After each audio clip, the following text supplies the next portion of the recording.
안녕하세요. 주의 백성의 강건함을 위하여 매일 밥 짓는 목사 김태양입니다. 말씀으로 밥을 지어 여러분 앞으로 가지고 갑니다. 오늘의 말씀은 욥기 28장 9절부터 10절까지의 말씀입니다. 표준 세번역입니다. 사람은 굳은 바위를 깨고 산을 그 밑 뿌리까지 파들어 간다. 바위에 굴을 뚫어서 각종 진귀한 보물을 찾아낸다. 강의 근원을 찾아내고 땅에 감추어진 온갖 보화를 들추어낸다. 욥이 하는 이야기, 오늘의 말씀을 한마디로 요약하면 모든 것은 나오는 곳이 있다. 그러나입니다. 그러나에 대해서는 내일 설명하겠습니다. 왜 이 이야기가 나오게 되었는지를 살피는 것이 오늘 해야 할 일인 것 같습니다. 우리는 욥의 지금의 말이 욥을 가두는 함정이 될지, 욥을 살리는 생명줄이 될지는 잘 모르는 상황입니다. 그런 불확실성의 상황에서 욥은 자신이 제대로 된 줄을 붙들고 있다는 것을 설명하려고 합니다. 그것이 바로 지혜와 슬기입니다. 이것이 바로 그러나에 해당하는 부분인데, 그것을 설명하기 전에 모든 것이 나오는 근원에 대해서 욥이 밝히고 있습니다. 자원이 나오는 근원입니다. 사람은 그 근원을 쉽게 찾을 수 없는가 봅니다. 1절부터입니다. 은을 캐는 광산도 있고 금을 재련하는 재련소도 있다. 철은 흙에서 캐어내며 구리는 광석을 녹여서 얻는다.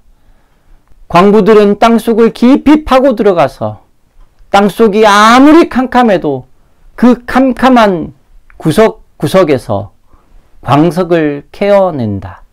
그것이 얼마나 어려운 작업인가를 욥은 밝힙니다. 그리고 그것을 찾아내는 작업이 얼마나 기분 좋은 작업인가를 말합니다.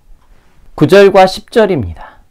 사람은 굳은 바위를 깨고 산을 그 밑뿌리까지 파들어간다. 바위에 굴을 뚫어서 각종 진귀한 보물을 찾아낸다. 강의 근원을 찾아내고 땅에 감추어진 보화를 들추어낸다.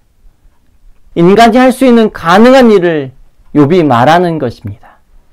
이것을 말하는 이유는 가능하지 않는 일이 있다는 것을 밝히고자 함입니다.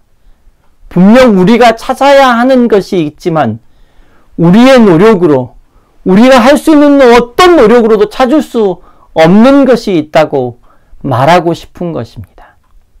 욥은 그것을 제대로 알고 있을까요? 사실 말하고 있는 내내 욥이 위태위태합니다.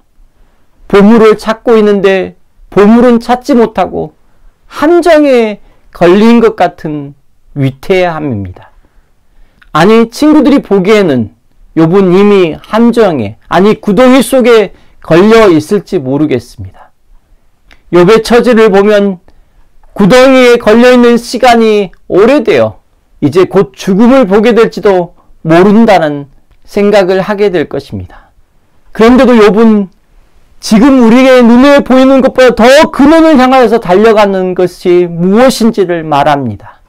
말하는 내내 위태하지만 우리 또한 욥과 같이 구도자이기에 욥의 자리에 함께 서서 질문할 수밖에 없습니다. 모든 것이 나오는 근원이 있습니다. 우리의 생명을 구하고 연장시켜줄 가장 중요한 것이 나오는 근원은 어디일까요? 이 땅에 모든 것이 근원이 있는데, 보이는 모든 것이 근원이 있는데 우리의 근원은 무엇일까요? 그리고 그것을 답해줄 수 있는 유일한 하나님께 나아가 계속적으로 서는 것, 그것이 욥이 할 수 있는 유일한 것이 아니었을까요?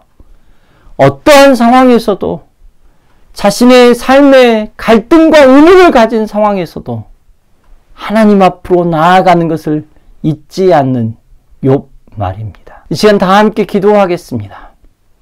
하나님, 욥이 서 있는 자리가 너무나 위태해 보입니다.